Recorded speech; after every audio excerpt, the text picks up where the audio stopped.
तो क्या हर प्रेम कहानी का अंत सुखद होता है? शायद नहीं।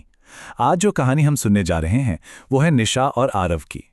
एक रोमांटिक ट्रिप जो एक ऐसे भयानक श्राप में बदल गई जिसने उनकी दुनिया ही उजाड़ दी। बंगले से बारात निकलने वाली है, जल्दी से छिप जाओ। सोचिए, कहानी की शुरुआत ही इस अजीब डरावनी चेतावनी से होती है। ये एक ऐसा इशारा था, एक ऐसा अशुभ संकेत जिसे निशा और आरव उस वक्त बिल्कुल समझ नहीं पाए। तो चलिए शुरू से शुरू करते हैं। कहानी का पहला हिस्सा, एक रोमांटिक सैर। निशा और आरव दोनों अपने रिश्ते का जश्न मनाने के लिए निकले थे। उन्हें क्या पता था कि ये उनकी एक साथ आखिरी यात्रा होने वाली थी। तो ये हैं हमारे दो किरदार, निशा और आरव। निशा वो एक राइटर थी जिसे पुरानी रहस्यमयी जगहों और खंडरों की कहानियों में बहुत दिलचस्पी थी। और आरव वो एक फोटोग्राफर था जिसका काम था हकीकत को जैसी वो है अपने कैमरे में उतारना। ये सब शुरू हुआ निशा के बर्थडे सरप्राइज के तौर पे। आरव ने एक बड़ा ही प्यारा प्लान बनाया था, जंगल में तारों के नीचे कैंपिंग का। इरादा तो बहुत अच्छा था, बहुत प्यार भरा था, लेकिन किसे पता था कि ये एक भयानक सपने की शुरुआत होने वाली है। अब आता है कहानी का दूसरा हिस्सा, खून का गांव।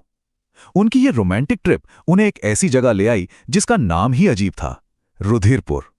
एक ऐसा गांव जहां ऐसा लगता था जैसे मौत का साया मंडरा रहा हो।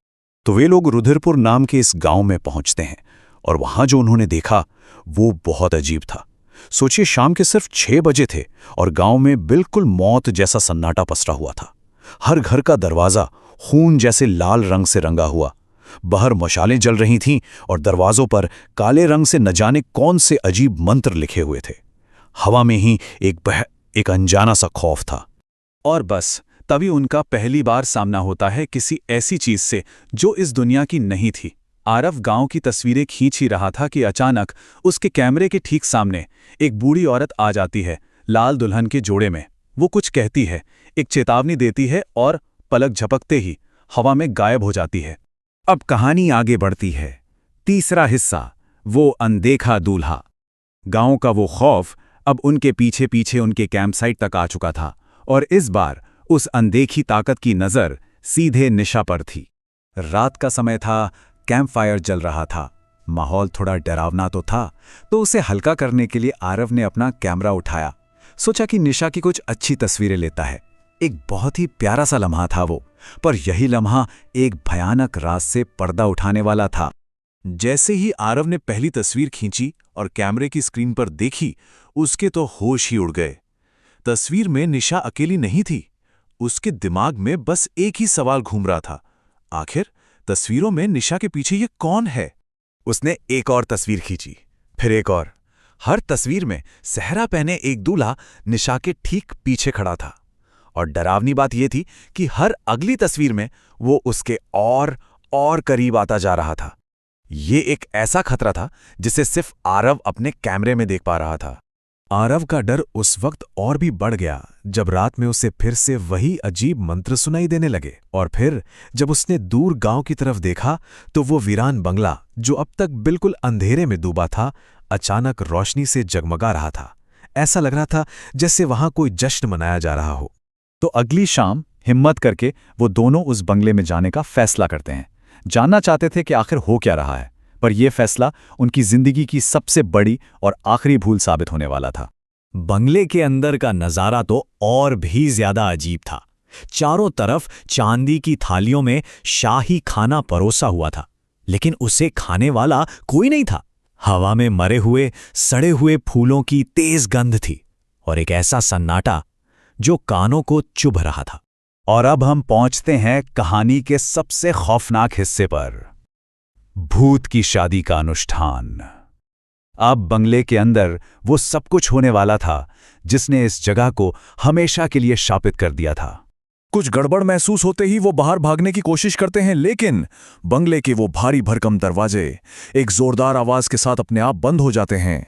अब भागने का कोई रास्ता नहीं था। वो दोनों उस भूत बंगले में कैद हो चुके थे। और तभी सीढ़ियों से वही सेहरे वाला दूल्हा नीचे उतरता है और सामने का मंजर देखकर तो आरव की रूह कांप जाती है। निशा की आंखें वो पूरी तरह सफेद हो चुकी थीं और वो किसी कठपुतली की तरह उस दूल्हे की तरफ बढ़े जा रही थीं। आरव चिल्लाता है, निशा को बचाने के लिए उसकी तरफ दौड़ता है, लेकिन वो बेबस था। उस दूल्हे की ताकत के आगे वो कुछ भी नहीं था। उस आत्मा ने आरव को बस एक ही झटके में उठाकर दूर फेंक दिया। अपनी आंखों के सामने आरव बस देखता रह गया। उस दूल्हे ने निशा को वरमाला पहनाई, उसके साथ फेरे लिए, और जैसे ही वो शादी का अनुष्ठान पूरा हुआ, एक दर्द भरी चीख गूंजी और वो दूल्हा और निशा दोनों धुएं में गायब हो गए। अब बस आरव अकेला था। कहानी का आखिरी हिस्सा, हमेशा के लिए खोई हुई दुल्हन निशा जा चुकी थी। पर सवाल ये था कि क्यों? अब वक्त था उस बंगले के पीछे छिपे भयानक राज को जानने का। आरव को वही बूढ़ी औरत मिलती है और वो उसे उस बंगले की कहानी बताती है। कई साल पहले उस बंगले में एक बहुत जालिम जमींदार रहता था। वो अमर होना चाहता था और इसके लिए वो हर अमावस्या की रात गांव की एक लड़की से जबरदस्ती शादी करके उसकी बलि चढ़ा देता था। आखिरकार गांव वालों ने उसे उसी बंगले में जिंदा जला दिया, लेकिन उसकी आत्मा वहीं रह गई और तब से वो हर अमावस्या को अपनी नई दुल्हन का इंतजार करती है। और सबसे बुरी, सबसे दुखद बात क्या थी? जिस रात आरव और निशा वहां कैंपिंग कर रहे थे, वो अमावस्या की रात थी। बस एक भयानक इत्तेफाक जिसने निशा की किस्मत हमेशा के लिए लिख दी।